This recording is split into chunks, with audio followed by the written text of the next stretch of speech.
Hello, Space Watchers, and welcome back to another episode of Space Nuggets, where we comment on the news of the week. So this week, my attention was spent reading Project 2025, which has been sent to me by an American colleague. In case you don't know, Project 2025 is a political initiative published by the American conservative think tank, the Heritage Foundation. The project aims to promote conservative and right-wing policies in the US. So I have analyzed the document and read the parts regarding space, obviously. So space is mentioned in two macro areas, defense and security being the first one, and weather forecasting and climate change being the second. So let's start with the first, defense and security. I'm not a security and a defense expert, so I leave this comment up to debate and eventual amends. So my personal reading of the parts dedicated to space defense is that it falls under the general umbrella of how to maintain our leadership against China.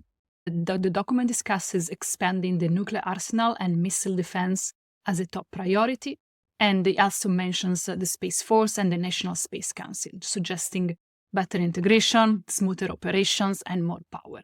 In general, what I expected. What I didn't expect is the second part, which is the part about climate change and, in general, environmental monitoring. So the document spent a good deal of time and attention to systematically attack NOAA. So what's the crime of NOAA? To say that climate change is real and it's having an impact on the US. So the solution of Project 2025 is to eliminate anybody that dares to do any type of space-based intelligence that could reveal what everybody else already knows, which is that climate change is real and is becoming an increasingly complex problem to deal with, unless we drastically cut on fossil fuels emissions. The solution proposed by Project 2025 is to, and I'm quoting here, break up NOAA, this is page 674, to ensure appointees agree with administration aims, this is page 677, and call for downsize the Office of Oceanic and Research and Atmospheric Research. OAR provides theoretical science as opposed to applied science, and OAR is the source of much of NOAA's climate alarmism. The preponderance of its climate change research should be disbanded. This is page 676. And the document suggests also to review the work of the National Hurricane Center and the National Environmental Satellite Service. Data collected by the department should be presented neutrally without adjustments intended to support any one side in the climate debate. Which is interesting, considering that the world, US included, is very well aware of the fact that data without intelligence and interpretation and time context are fundamentally useless. So apparently intelligence is okay if you work for the defense, but when it comes to environmental hazards, then science should be neutral. And it's worth asking, neutral of what?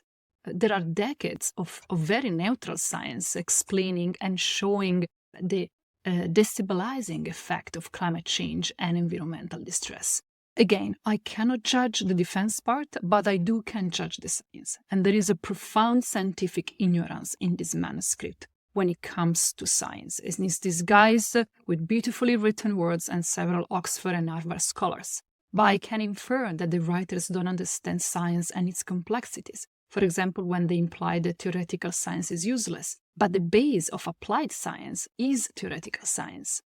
This is a profoundly distressing sign for all those top-class American scientists that have worked tirelessly on complex technologies to evaluate the dramatic situation of our global ecosystem. And it's, in a sort of way, almost childish the way in which the document wants to deal with the problem, purging the offices, cutting funds for basic research, for marine protected areas, like if it's the whale sanctuary outside Santa Barbara that is impending fishing. What is impending fishing is overfishing, is the fact that we can go to eat an all-you-can-eat sushi every time of the day, every time of the week. But the bottom line here is that the document is not trying to solve any problem. This is not about stopping alarmism. It is about stopping agendas that could create reforms that could actually push or influence the US to rethink their fossil fuel policies, which is something that the US absolutely cannot afford to do because they are in a race against China. So China, of course, is not going to do it either. And again, similarly, like during the Cold War, this nation will stop only when the detrimental effect will surpass the benefits, when the dangers of a global collapse will be so real that they will both be forced to give up. But obviously, our price. And what can we do? First of all, we should really try to find an alternative energy source as soon as possible. Because one of the major issues of decarbonization is that we have not found a good solution yet, a good alternative to fossil fuels. And secondly, we should resist.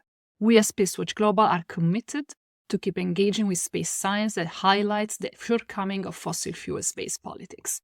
We are committed to promote space for SDGs.